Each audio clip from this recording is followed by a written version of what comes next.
Hi everybody, I hope you can hear me, and this is going to be the last session, and but it's not going to be the end of our conversation, because in the next couple of days I will provide individual feedback on the final assignment, which is some of which I already actually had a chance to read, and I will individually answer them, and I will give some remarks, general remarks later in the course as well. But before I do that, I just wanted to say that we tried to cover a lot of things in this course, and mostly to focus on practical things. And this is why this test that you just did was an important evaluation tool to look at the general knowledge level after the course. But what is also important is the practical knowledge that is connected to the individual assignments that you did, which actually are just parts of the big assignment, the final assignment. So if some of you haven't finished or haven't done them yet, just, you know, we still have time. In the next couple of days you can finish them and post them on the forum, and I will give feedback on that. So there are also a couple of questions that were raised that, you know, you would like me to spend some time later, and I will definitely do that. Okay, so I needed to do this very quickly, and I'm glad I managed to do it so quickly that we still have 45 minutes. So I will open the floor for questions now. There are two questions here that I will answer. The first one about the SMART objectives, and another one about managing volunteers. But I would also like to see if there are any other questions here, or something connected to these two that you might want to add. So if there is anybody here that wishes to raise their hand and ask a question, I'm going to answer. Another example, or a sample campaign except free cigarette campaign. Okay, so I can give you an example. I actually used that example in the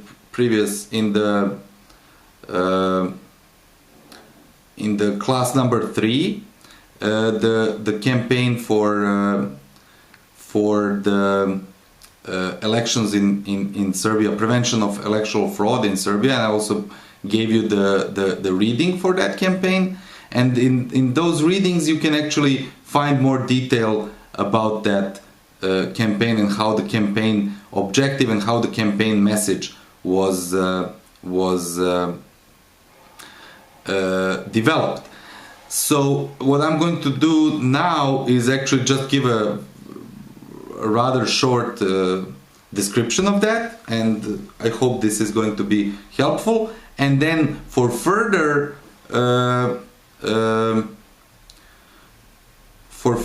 inquiries, please consult that article. I posted it it's in the syllabus, and it's also in Farsi, so you can actually read it in Farsi too. So let me give you a short introduction to this. Some of you probably seen Bringing Down the Dictator, which was the movie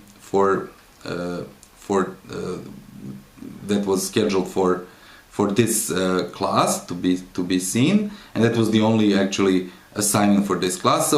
So for those who haven't seen it, or for those who forgot, the goal of the movement against Milosevic was actually, the strategic goal was to defeat Milosevic in the elections. So this was the big strategic decision that was made early on, that the movement is going to use elections as the way to change the regime. This was important because before that the opposition to Milosevic had other ideas how to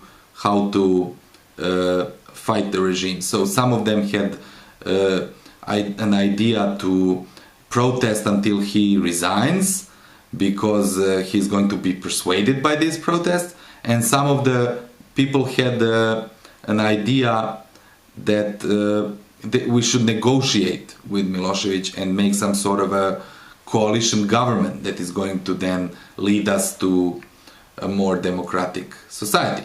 So none of these two actually were very realistic, and the most realistic one, and the one that actually after some time everybody subscribed to, was to challenge Milosevic at the elections and to defeat Milosevic in the elections. And for that we needed to have a campaign, an election campaign. So election campaign is a standard election campaign, nothing so innovative about it. The only problem was that this one was done under very repressive circumstances, and that, you know, some of the people who were thinking of running for office disappeared, and they were later found dead. So anybody that Milosevic thought may jeopardize him was in serious danger. But for us, the most important, and this is the one that is explained in that article, the most important question here was, even if the opposition candidate wins elections, Milosevic is going to steal elections. So the campaign we needed to create was the campaign to counter electoral fraud. So the campaign objective was, in the case of the victory of the opposition candidate, the objective was to make sure that the new president is actually sworn in office, that he actually assumes office that for which he won the majority of votes. So if we look at the SMART criteria for this campaign, it was specific because it focused, it wasn't just about trying to fight against Milosevic's regime. This was a specific election and the specific outcome of the election. So we needed to have the specific elections being validated and prevent electoral fraud for this. It needed to be measurable, of course, by getting the presidential candidate to win and for Milosevic to accept defeat. And it needed to be achievable, so this is what we thought is more achievable than protesting until Milosevic resigns. It needed to be timely, which means it needed to happen before the next scheduled elections, runoff elections, which Milosevic called for. And it needed to be relevant, so this needed to be connected to the grand strategy of bringing down Milosevic, and that certainly was. So this was the SMART criteria that we used. So we developed a campaign objective to prevent electoral fraud. And so then we needed to convey a number of tailored messages in the campaign.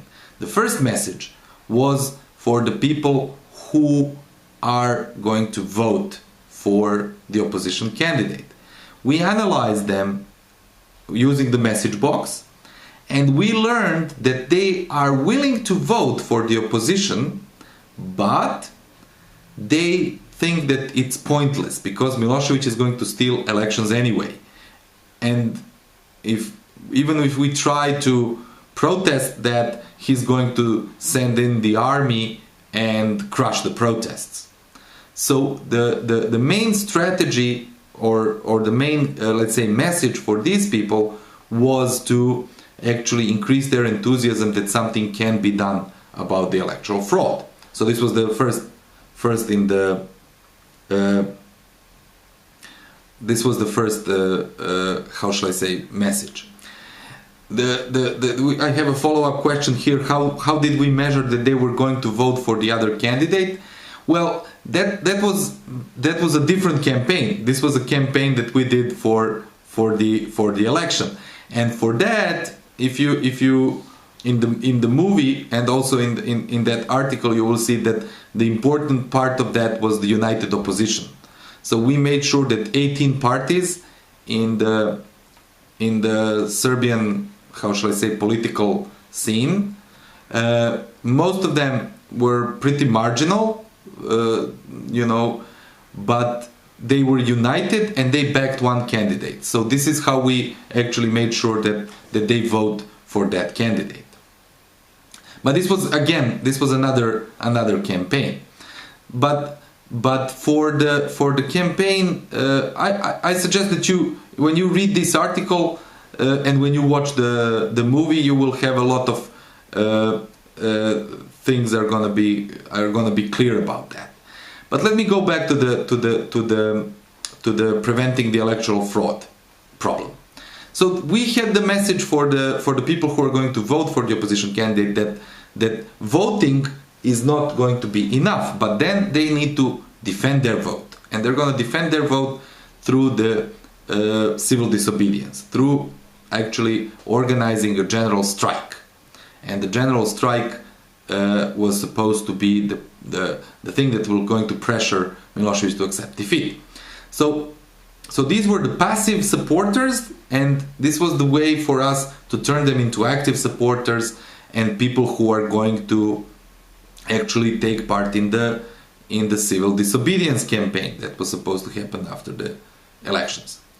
The second group were neutrals, and people who are neutral, we needed to turn them into passive supporters. And these are people for whom the message was that they should actually support the idea of elections and free elections, and things should that people should be able to elect their government. So they needed to be favorable to the people who are going to be doing civil disobedience. So these needed to be people who are going to bring them food and warm clothes and everything that is needed. So this was the message towards them.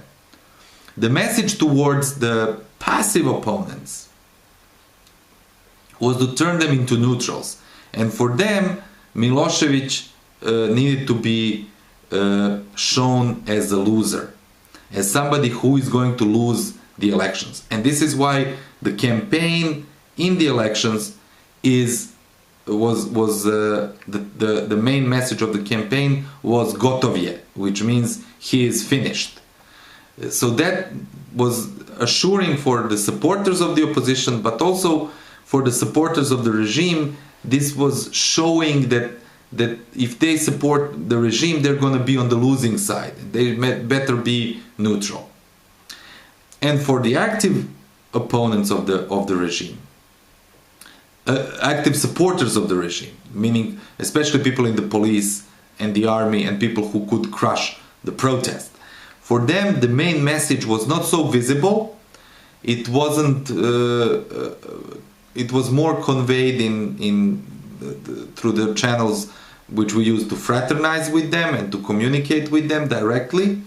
And the message was that they will survive the end of the regime, and they will continue to keep their jobs if they don't follow the orders to crush the protest. And this was actually, this part of the campaign was the trickiest, because we didn't know if this had an effect on them until the very end, until the day where actually they refused to obey Milosevic's orders.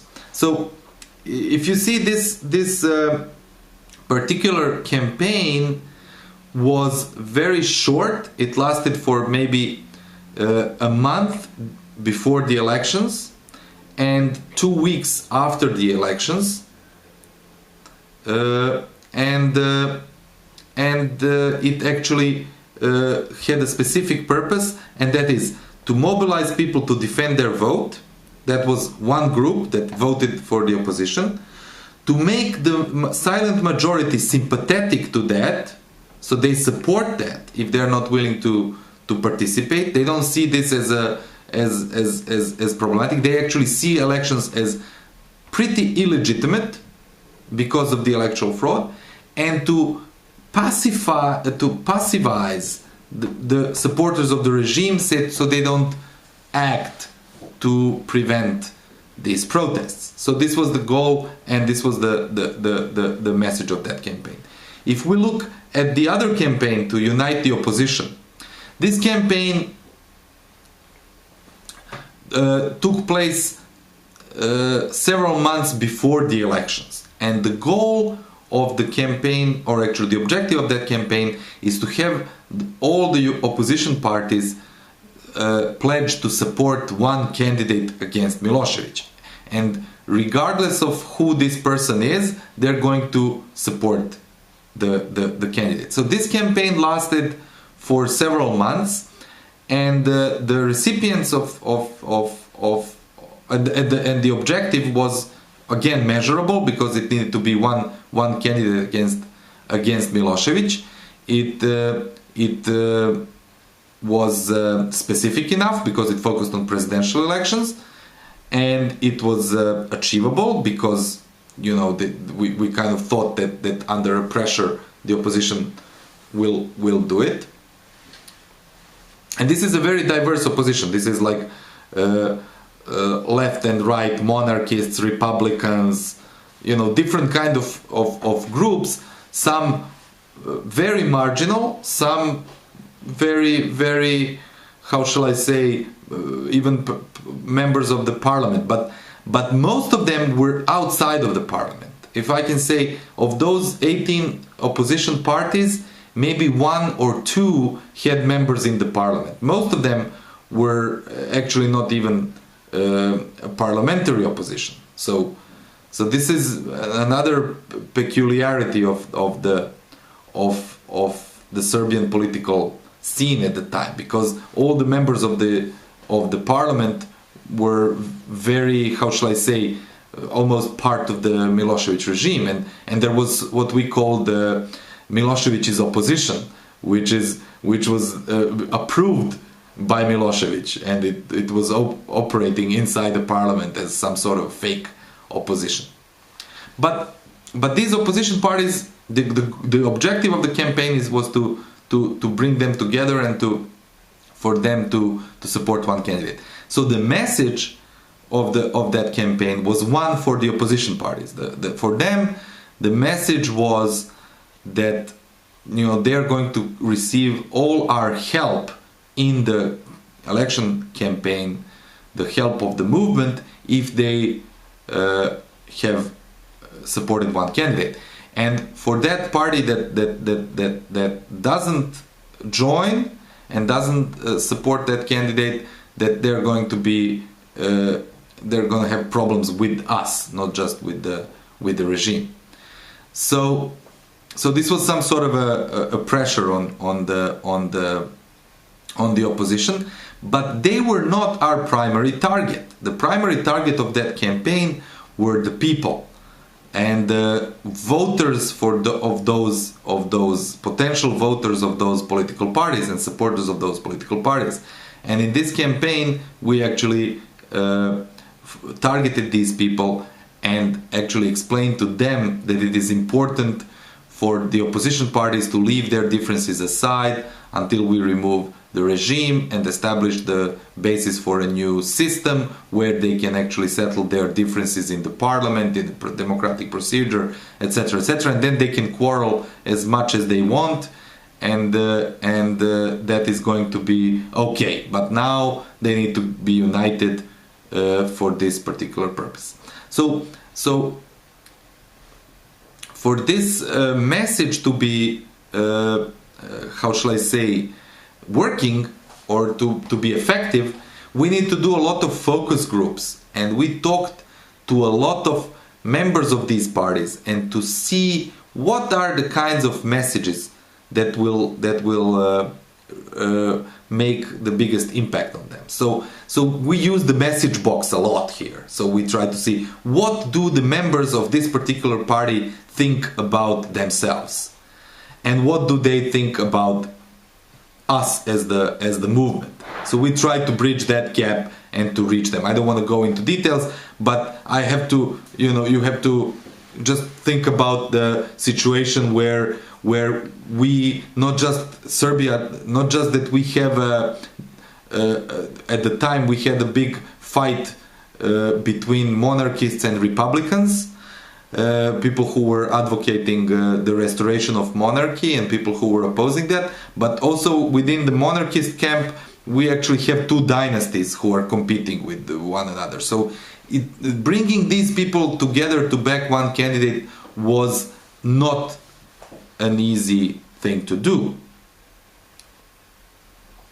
So the process of actually creating the right message took a few months. So creating developing the right objective and then doing these focus groups actually took a long time. The reason why it took a long time is because it was all done without any material resources.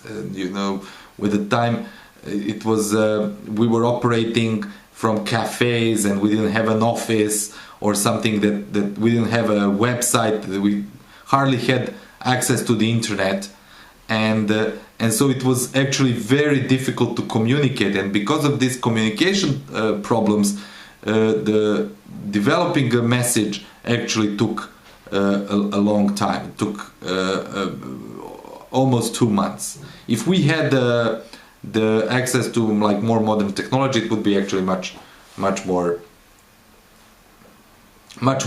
easy, I think. But this pretty much slowed us down. That is actually another thing that was how shall I say, important in our first phase, that we were actually operating under the radar, and this was important because there were so many other groups that were working in Serbia at the time. So when we started, we were just a small group, and the regime was focused on much more how shall I say, problematic opponents, and this actually helped a lot because they didn't know what we were doing, and we didn't how shall I say, pose a big of a threat. And so at the time, Milosevic was mostly focused on eliminating people who were members of the regime and who were thinking of leaving the regime or switching sides. He was also focused on the major opposition figures. So, for instance, he at the time tried to assassinate twice the leader of the biggest opposition party, who miraculously survived.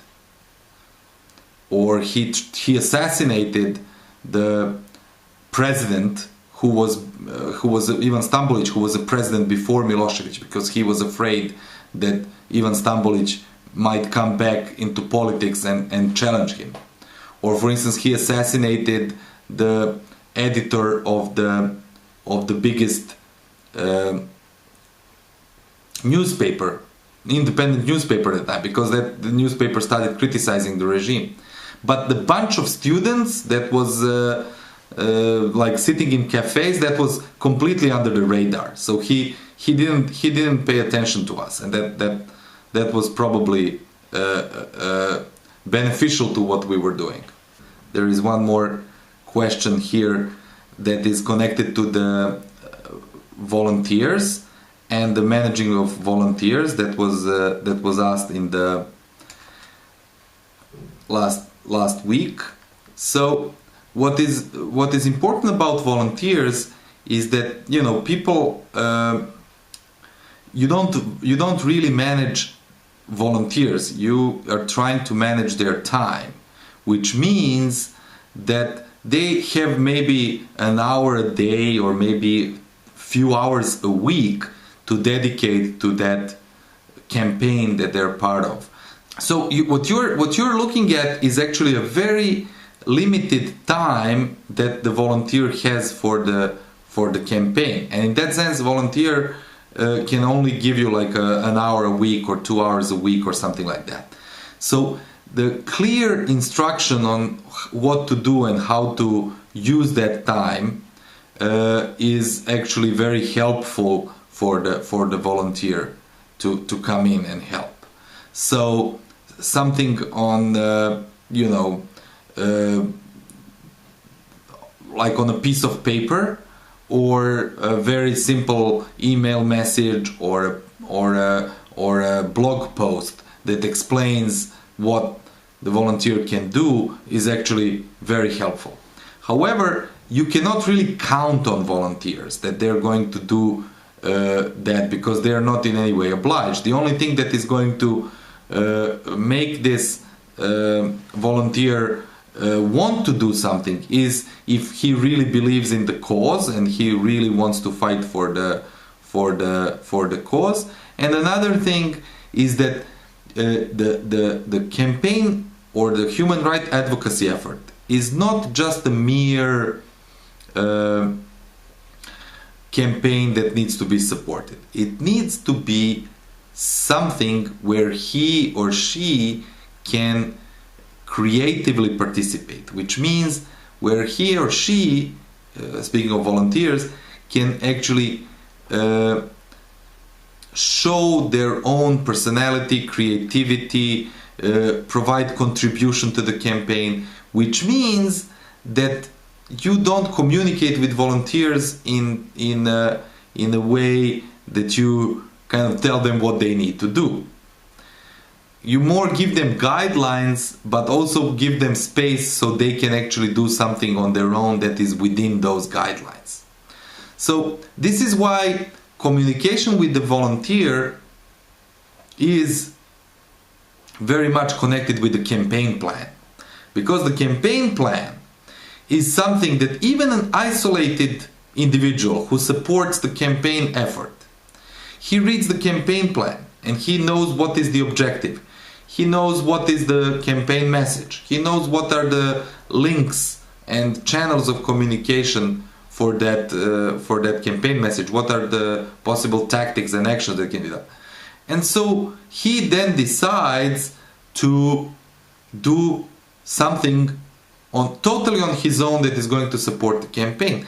And the campaign organizers may not be even aware of these volunteers' help. This is especially important when we're talking about discussions, online discussions, in Facebook groups, on different forums, on different, and also offline discussions that people do with their friends and family. These sort of activities can be done only if the plan is visible to a wider audience, so they know what is the objective and they know what is the message, meaning what they need to say in order to achieve that objective. Okay, so are there any other questions, something that also needs to be answered before I wrap up the course, because we have 10 more minutes? So now in the end, my overall suggestion is here for the campaigns, and I'm going to individually provide feedback to each of them, is that the style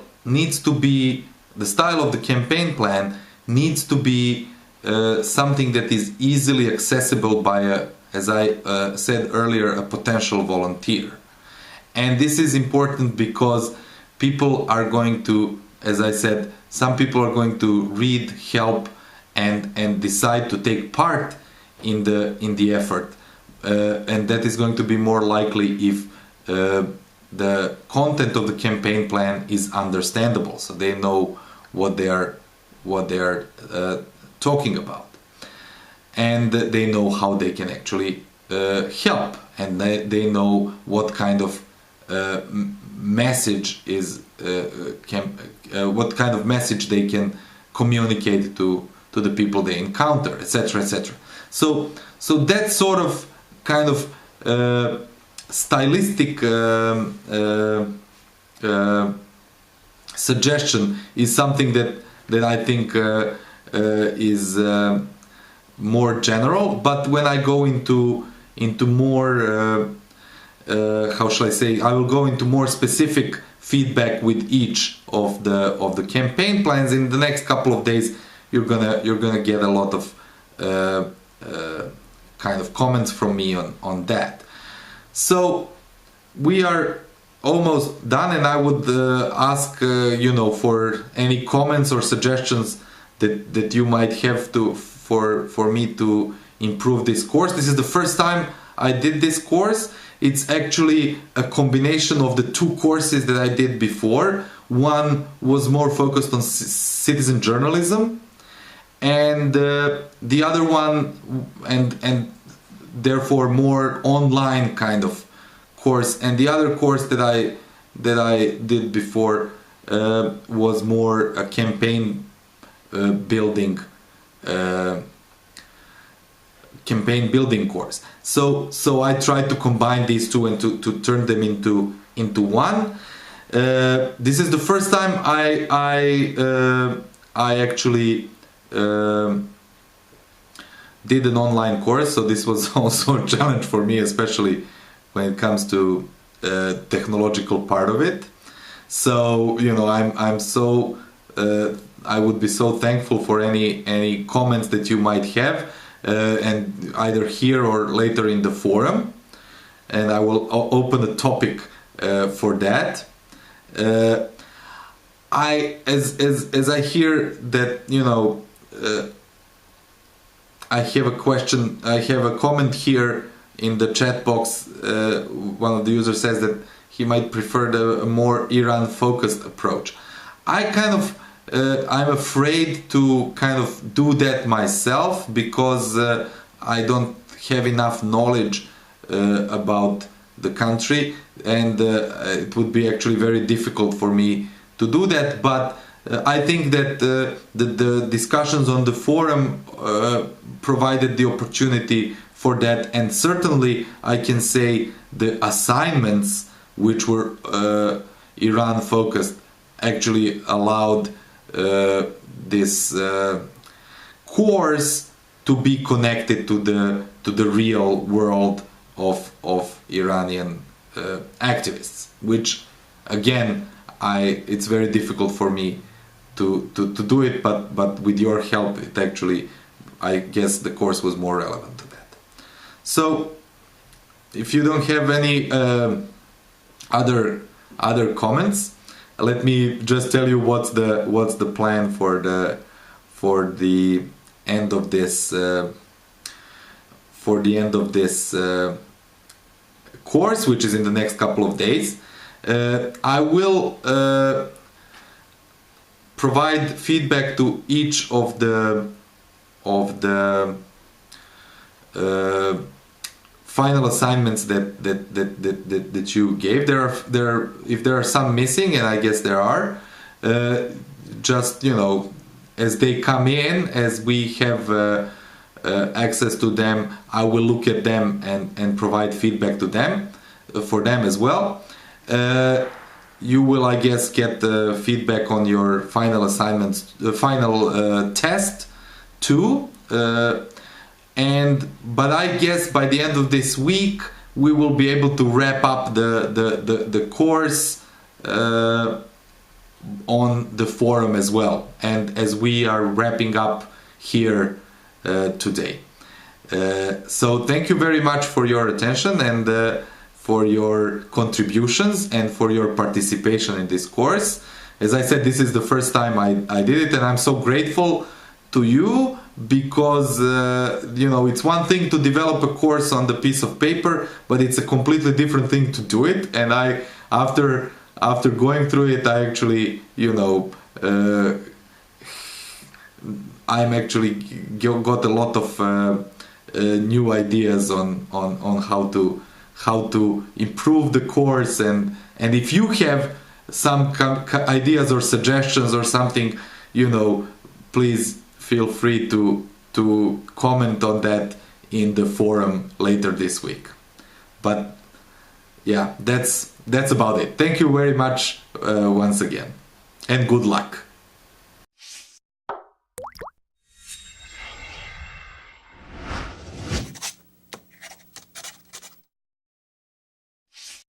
اگر بارها دنبال واژه آموزش گشته اید ولی با درهای بسته روبرو شده اید، اگر دنبال آموزشکده‌ای گشته اید که دور نباشد و استادهای خوبی هم داشته باشد، اگر مشتاق آموختن هستید اما توانایی مالی کافی نداشته اید که بیشتر و بیشتر بخوانید و بدانید، اگر شبها وقت آزاد دارید و روزها نمیتوانید دنبال درس و کلاس بروید، توانا بهترین انتخاب شماست. توانا بود هر که دانا بود. توانا رایگان در اختیار شماست. آموزشکده‌ای در خانه شماست. هر وقت که بخواهید، شب یا روز. با درس‌هایی مانند حق و حقوق زنان،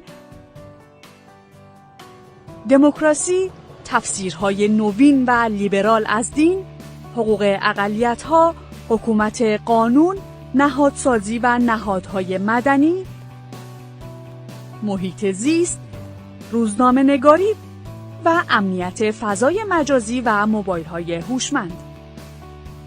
آموزشکده توانا کلاس‌های دلخواه شما را رایگان به منزل شما می‌آورد. در کلاس‌های توانا با نام و جیمیل مستعار ثبت نام کنید. برای ما مهم انگیزه شهروندی و علاقه شما به آموختن است. ما هرگز نام واقعی شما را نمی‌پرسیم. تیم فنی توانا از طریق سایت تواناتک به شما کمک می‌کند تا با خیال راحت و فارغ از دردسرهای امنیت وب در کلاس‌ها شرکت کنید. در توانا بیاموزید، با تواناتک پاسخ سوال‌های فنی خود را بگیرید و از صدها کتاب، ویدئو، آدیو و مدرک دیجیتال در کتابخانه توانا رایگان استفاده کنید. توانا پنجره آشنایی شما با جهان ایده‌های نو و تجربه مردم دیگر کشورها در گذار به دموکراسی. برای دسترسی به توانا و اطلاعات بیشتر به فیسبوک، توییتر، یوتیوب و گوگل پلاس توانا و تواناتک بپیوندید.